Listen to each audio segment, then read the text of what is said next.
মানুহে কয় যে সঁচা হৃদয় তথা সম্পূৰ্ণ ভক্তি আৰু সঠিক নিয়মেৰে কৰা প্ৰাৰ্থনা নিশ্চিতভাৱে ভগৱানে শুনে। প্ৰত্যেকজন ব্যক্তিয়ে নিজৰ নিজৰ নিয়ম অনুসৰি ঈশ্বৰক প্ৰাৰ্থনা কৰে, কিন্তু মাত্ৰ কেইজনমান লোকেহে ঈশ্বৰক অনুভৱ কৰিবলৈ সক্ষম হয়।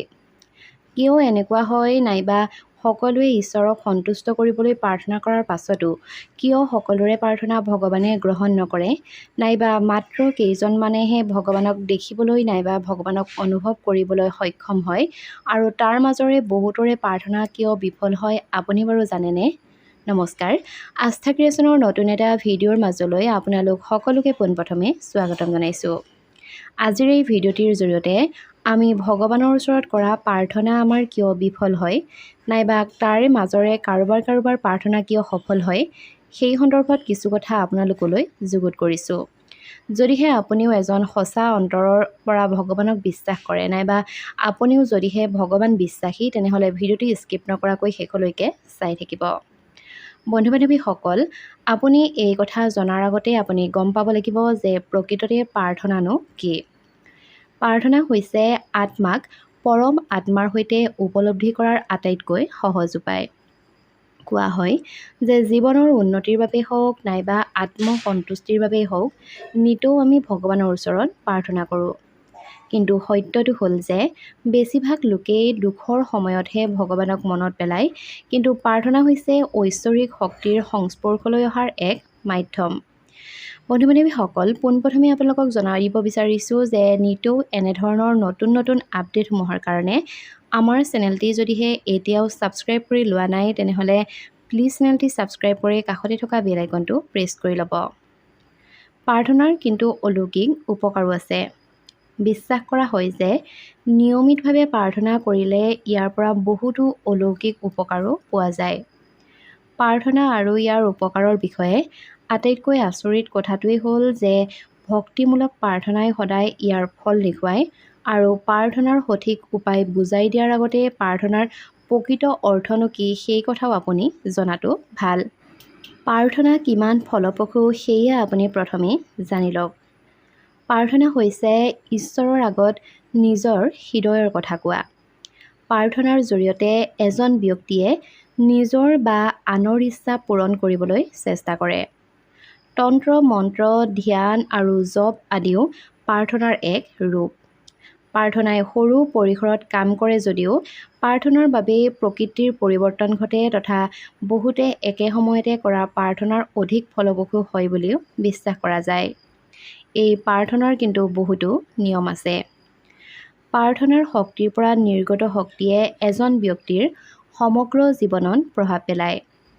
সেইবাবেই কোৱা হয় যে কাৰো ক্ষতিৰ বাবে প্ৰাৰ্থনা কৰা উচিত নহয়। যদিও বহুতে অনুভৱ কৰে যে তেওঁলোকৰ ভগৱানৰ ওচৰত বহুতো প্ৰাৰ্থনা কৰে, কিন্তু তেওঁলোকৰ প্ৰাৰ্থনা ভগৱানে শুনা নাই, আচলতে প্ৰাৰ্থনাৰ শক্তিয়ে সদায় অলৌকিকতা দেখুৱাই আহিছে। বিপৰ্যয়ৰ সময়ত ঋষিসকলে কৰা প্ৰাৰ্থনাৰ ওপৰত ঈশ্বৰ নিজেই শাৰীৰিকভাৱে পৃথিৱীলৈ আহিছিল। কিন্তু হয় সম্ভৱ যে প্ৰাৰ্থনা প্ৰত্যেকবাৰেই নিজৰ প্ৰভাৱ দেখুৱাব নোৱাৰে। তেনে পৰিস্থিতিত ইয়াৰ আঁৰতো আছে এনে কিছুমান কাৰণ যিবোৰ বুজাই দিয়াটো অত্যন্ত গুৰুত্বপূৰ্ণ। বহু ক্ষেত্ৰতে হওক নাইবা প্ৰায়ভাগ ক্ষেত্ৰতে আমাৰ প্ৰাৰ্থনাসমূহ বিফল হয়। ইয়াৰ কাৰণসমূহ হৈছে খাদ্য আৰু আচৰণৰ ওপৰত নিয়ন্ত্ৰণ নথকাৰ বাবেই আমাৰ প্ৰাৰ্থনাসমূহ সৰ্বসাধাৰণতে বিফল হয়। পিতৃ মাতৃক সন্মান নকৰাৰ বাবেই প্ৰাৰ্থনা বিফল হয়, তথা নিজৰ ক্ষতি কৰিলেও প্ৰাৰ্থনা বিফল হয়। একেদৰে প্ৰাৰ্থনা অযুক্তিকৰ হ'লেও কিন্তু বিফল হয়। গতিকে যদিহে আপুনি অনুভৱ কৰে যে আপোনাৰ প্ৰাৰ্থনা ভগৱানে গ্ৰহণ কৰা নাই, নাইবা প্ৰাৰ্থনাৰ কোনো ফল পোৱা নাই, তেন্তে সেয়া হ'ব পাৰে যে আপুনি সঠিকভাৱে প্ৰাৰ্থনা কৰা নাই। প্ৰাৰ্থনা কেনেকৈ গ্ৰহণ কৰা হয় ব'লক জানি লওঁ। সঠিকভাৱে কৰা প্ৰাৰ্থনাই জীৱনত অলৌকিক পৰিৱৰ্তন আনে।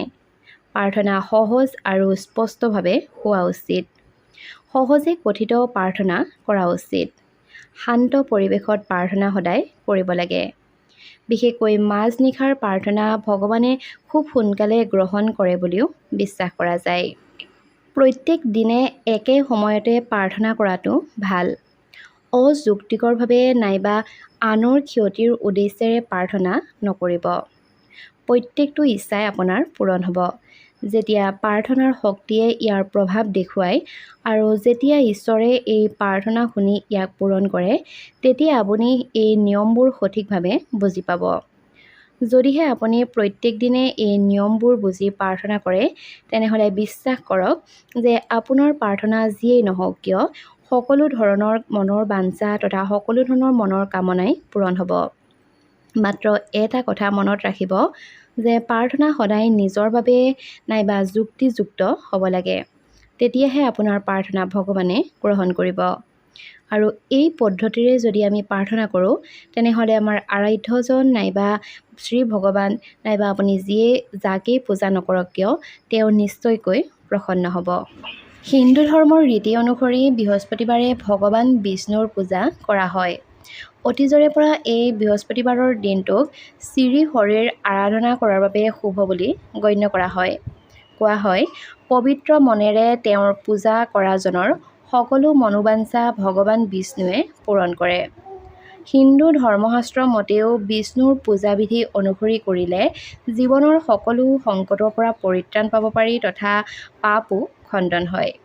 তাৰোপৰি যদিহে আপুনি আৰ্থিক সংকটৰ পৰা পৰিত্ৰাণ পাব বিচাৰিছে, তেনেহ'লে ভগৱান বিষ্ণুৰ পূজা কৰিবলৈ লওক।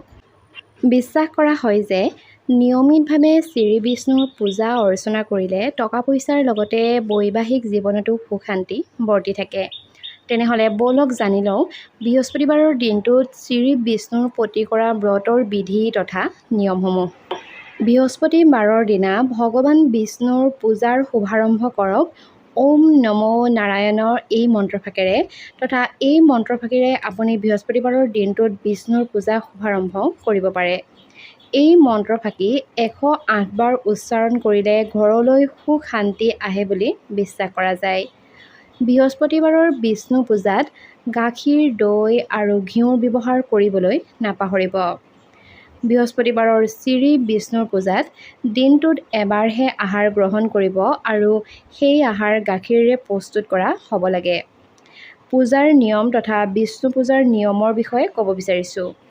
বিষ্ণু পূজা একেৰাহে মুঠ 7টা বৃহস্পতিবাৰে কৰাৰ পাছত ঘৰৰ অসূয়া অমংগলৰ পৰা ঘৰখন মুক্তি পাব তথা ঘৰখন মুক্তি পায় বুলি বিশ্বাস কৰা হয়। বিষ্ণু ব্ৰত সম্পূৰ্ণ বিধিগতভাৱে কৰিলে সকলো সুখ প্ৰাপ্তিৰ লগতে পৰিয়ালত সুখ সমৃদ্ধি বৃদ্ধি পাব। বৃহস্পতিবাৰৰ দিনটোত আপুনি চুলি সৰ্বসাধাৰণতে নাকাটিব। কাপোৰ তথা মূৰ ধোৱা, ঘৰৰ পৰা আৱৰ্জনা বাহিৰ কৰা আদি কামৰ পৰাও বিৰত থাকক। পূজাৰ আগদিনা অৰ্থাৎ বুধবাৰে আপুনি ঘৰখন পৰিষ্কাৰ কৰিব তথা সদায় চাফা আৰু শুদ্ধ পৰিৱেশতহে পূজা কৰা উচিত। আপুনি যদিহে বিষ্ণু পূজা কৰিব বিচাৰিছে নাইবা যিকোনো পূজা কৰিব বিচাৰিছে, তেনেহ'লে পূজাৰ আগদিনাখনেই ঘৰখন শুদ্ধকৈ তথা ঘৰখন পৰিষ্কাৰ কৰি থ'ব আৰু পিছদিনা অৰ্থাৎ পূজাৰ দিনটোত আপুনি ঘৰখন অকণমান গংগাৰ জলেৰে পবিত্ৰ কৰি ল'ব পাৰে। পূজাৰ কৰাৰ দিনা ব্ৰত কৰা সকলে নিমখ একেবাৰে নাখাব। হালধীয়া খাদ্যবস্তুৰ পৰা তৈয়াৰ কৰা আহাৰ গ্ৰহণ কৰিব। পূজাত ব্যৱহৃত খাদ্য নাইবা আপুনি যি আহাৰ তৈয়াৰ কৰিব, সেই আহাৰ তৈয়াৰ কৰিবৰ কাৰণে মিঠাতেল নাইবা অন্য কোনো তেলৰ পৰিৱৰ্তে গৰুৰ ঘিউ ব্যৱহাৰ কৰিব পাৰে। ভগৱানলৈ অৰ্পণ কৰা যিকোনো ফল নিজে নাখাই ভগৱানলৈ দান কৰি লওক। মা লক্ষ্মী আৰু নাৰায়ণৰ পূজা একেলগে কৰিব পাৰিলে ভাল। কেৱল বিষ্ণু ভগৱানৰ পূজা কৰিলেই নহ'ব। এনে কৰিলে আপোনাৰ বৈবাহিক জীৱনলৈ অশান্তি আহিবও পাৰে। গতিকে নাৰায়ণ আৰু মা লক্ষ্মীৰ পূজা একেলগে কৰিবলৈ চেষ্টা কৰক। মানি অহা হৈছে তথা বিশ্বাস কৰা যায় যে বৃহস্পতিবাৰৰ দিনটোত কলগছৰ পূজা কৰিলেও মংগল হয়। গতিকে এনে কৰিলেও ভগৱান বহুত প্ৰসন্ন হয়। বিষ্ণু ভগৱানলৈ আগবঢ়োৱা প্ৰসাদত দিয়া কল শিশুসকলক খাবলৈ দিব লাগে। এনে কৰিলে ঘৰলৈ সুখ শান্তি অহাৰ লগতে মানসিক অশান্তিও দূৰ হয় বুলি বিশ্বাস কৰা যায়। পূজাৰ পাছত কেশৰৰ তিলক লগাবলৈ নাপাহৰিব। তথা যিকোনো কামৰ শুভাৰম্ভ কৰিব লাগে। অৰ্থাৎ যদিহে আপোনাৰ ঘৰত কিবা শুভ কাম আৰম্ভণি কৰিম বুলি ভাবি আছে, তেনেহ'লে বৃহস্পতিবাৰৰ দিনটোত বিষ্ণু পূজাৰ পাছতেই সেই কামভাগ আপুনি আৰম্ভ কৰিব পাৰে আৰু তেনেকুৱা কৰিলে সদায় সফল হয় বুলিও বিশ্বাস কৰা হয়। যদিহে আৰ্থিক সংকটৰ পৰা মুক্তি বিচাৰিছে, তেনেহ'লে সদায় বৃহস্পতিবাৰে ৰাতিপুৱা গা ধোৱাৰ পাছত তুলসী মাক কেঁচা গাখীৰ অৰ্পণ কৰক আৰু এনে কৰিলে আৰ্থিক সমস্যা দূৰ হোৱাৰ লগতে সম্বন্ধৰ বান্ধোনবোৰ শক্তিশালী হয় বুলিও বিশ্বাস কৰা হয়। গৰুড় পুৰাণত ভগৱান বিষ্ণুৰ জীৱনৰ সফলতা লাভ কৰাৰ বিষয়ে উল্লেখ কৰিছে। কেৱল এয়াই নহয়, মৃত্যুৰ পাছত আমাৰ আত্মাৰ যাত্ৰাৰ বিষয়েও গৰুড় পুৰাণত বৰ্ণনা কৰা হৈছে। গতিকে জীৱনত কোৱা হয় যে গৰুড় পুৰাণ পঢ়িলে তাত উল্লেখ কৰা কথাবোৰ জীৱনৰ আত্মসাৎ কৰিব লাগিব। অৰ্থাৎ গৰুড় পুৰাণত মূলতঃ তিনিটা ভাগত আচাৰখণ্ড, ধৰ্মকাণ্ড আৰু ব্ৰহ্মকণ্ড বিভক্ত। ইয়াত গৰুড় পুৰাণৰ প্ৰথম খণ্ড তথা আচাৰাখণ্ড আৰু পূৰ্বখণ্ড যিকোনো সময়তে পাঠ কৰিব পাৰে। আপোনালোকক এটা কথা কওঁ যে শাস্ত্ৰৰ অনুযায়ী গৰুড় পুৰাণৰ প্ৰথম খণ্ডত বিশ্ব ব্ৰহ্মাণ্ডৰ উৎপত্তি তথা মেৰুৰ চৰিত্ৰ, গ্ৰহৰ মন্ত্ৰ, পূজাৰ পদ্ধতি, জ্ঞান, ত্যাগ, ভক্তি ইত্যাদিৰ বিষয়ে উল্লেখ কৰা হৈছে। বন্ধু-বান্ধৱীসকল, ভিডিঅ'টি যদিহে ইমানখিনিলৈকে চাই আছে আৰু এতিয়াও লাইক কৰা নাই, তেনেহ'লে নিশ্চয়কৈ ভিডিঅ'টোত এটা লাইক কৰিবলৈ নাপাহৰিব। গৰুড় পুৰাণৰ মতে ভগৱান বিষ্ণুৱে এনে 4টা কামৰ কথা কৈছে যিয়ে মানুহক জীৱনত সফলতাৰ পথত লৈ যায়। যদিহে কোনো ব্যক্তিয়ে এই 4টা কামেৰে দিনটো আৰম্ভ কৰে, তেতিয়া আপুনিও জীৱনত বহুত লাভ পাব পাৰে। সেই 4টা কামেৰে আমাৰ দিনটো আৰম্ভ কৰিবলৈ কৈছে, সেই বিষয়ে অকণমান আপোনালোকক আভাস দিব বিচাৰিছোঁ। গৰুড় পুৰাণৰ মতে নিয়মিতভাৱে স্নান কৰাৰ পাছত এজন ব্যক্তিয়ে ঈশ্বৰৰ আৰাধনা কৰিব পাৰে। অৰ্থাৎ আমি নিয়মিতভাৱে স্নান কৰাৰ পাছতে আমি ঈশ্বৰৰ আৰাধনা কৰিবই লাগে। বিশ্বাস কৰা হয় যে যদিহে আপুনি দিনটো পূজাৰে আৰম্ভ কৰে, তেনেহ'লে ব্যক্তিজনে দেৱ-দেৱী আৰু পূৰ্বপুৰুষৰ আশীৰ্বাদ লাভ কৰে। ৰাতিপুৱা খাদ্য খোৱাৰ আগতে ভগৱানক খাদ্য অৰ্পণ কৰাটো নিশ্চিত কৰক। ভগৱান বিষ্ণুৱে গৰুড় পুৰাণত কৈছে যে প্ৰত্যেক ব্যক্তিয়ে দিনটোত এবাৰ অন্তৰ্দৃষ্টি কৰিব লাগে। ইয়াৰ পাছৰ কামটো অৰ্থাৎ ভগৱান শ্ৰীকৃষ্ণই কোৱা 4 নম্বৰ কামটোৱে হৈছে ভগৱান বিষ্ণুৰ মতে এজন ব্যক্তিয়ে প্ৰত্যেক দিনে কোনোবা আৰ্তজনক সহায় কৰিব লাগে। ভোকাতুৰ মানুহক আপোনাৰ সামৰ্থ্য অনুসৰি আপুনি খাদ্য খুৱাব পাৰিলে ভাল। যিকোনো গৰুক আপুনি ৰুটি খুৱাব পাৰে। কেৱল এয়াই নহয়, কুকুৰ, চৰাইৰ খাদ্য নাইবা আনকি আপুনি চৰাইক ৰুটিও দিব পাৰে। যদিহে কোনো ব্যক্তিয়ে এইবোৰ কোনো এটা কাম নিয়মিতভাৱে কৰে, তেনেহ'লে তেওঁ বহু গুণ লাভ কৰিব। বন্ধু-বান্ধৱীসকল, ইমানখিনিয়ে আছিল ভগৱান শ্ৰীকৃষ্ণক কেনেকৈ প্ৰাৰ্থনা কৰিব লাগে নাইবা ভগৱান শ্ৰীকৃষ্ণই আমি ৰাতিপুৱা শুই উঠিয়েই কৰিবলগীয়া কামৰ কিছু চমু আভাস। যদিহে ভিডিঅ'টি চাই ভাল পালে, তেনেহ'লে নিশ্চয়কৈ ভিডিঅ'টোত এটা লাইক কৰিব আৰু আপোনাৰ বন্ধুবৰ্গৰ মাজত ভিডিঅ'টো শ্বেয়াৰ কৰি দিয়াৰ লগতে চেনেলটি ছাবস্ক্ৰাইব কৰি কাষত থকা বেল আইকনটো প্ৰেছ কৰি থ'ব। নতুন নতুন আপডেটসমূহ সকলোতকৈ আগত পাই থাকিবৰ কাৰণে। তেনেহ'লে আজিলৈ বিদায় লৈছোঁ। ধন্যবাদ।